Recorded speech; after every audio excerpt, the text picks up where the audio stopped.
यह कहानी एक गांव की है जहां लोग एक दूसरे के सहारे जीने का तरीका सीखते हैं। एक गांव था जहां लोगों के बीच में अनूठा एक बंधन था।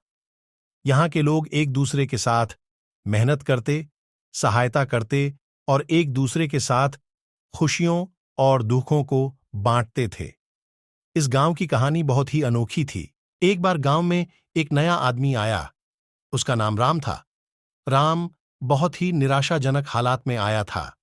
वह एक छोटे से गांव में दूर रहते थे जहां उनका परिवार बीमारियों और तंगी में फंसा था। उन्होंने सोचा कि वह इस गांव में आकर नए जीवन की कोशिश करेंगे।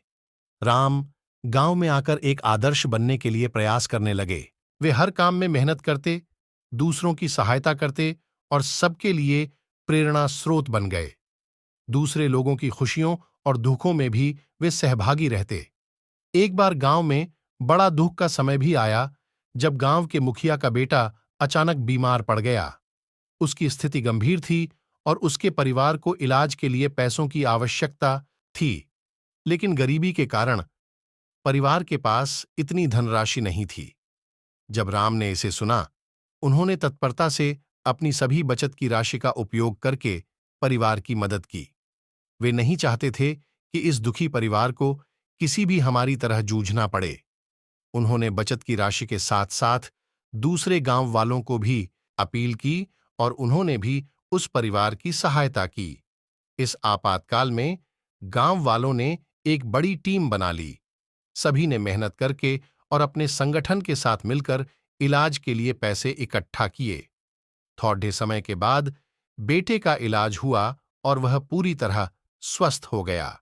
इस घटना के बाद गांव वालों के मदद करने के इरादे एक दूसरे के साथ और भी मजबूत हो गए। यह उनकी सद्भावना, नेकी और सामर्थ्य का परिणाम था। वे सभी ने समझा कि दूसरों की मदद करके ही हमारा असली लक्ष्य पूरा होता है। वह गांव अब एक परिवार की तरह था, जहां हर कोई एक दूसरे का सहारा था। यहां के लोग अपनी खुशियों और दुखों को साझा करते, एक दूसरे की मदद करते और अपने संघर्षों को साथ में झेलते थे। वे सब मिलकर इस दुनिया में एक सुंदर और समृद्ध जीवन जीने का तरीका सीख गए। ऐसे ही मोटिवेशन वीडियो के लिए चैनल हिमांशु शॉर्ट्स सब्सक्राइब करें और लाइक शेयर करें। धन्यवाद।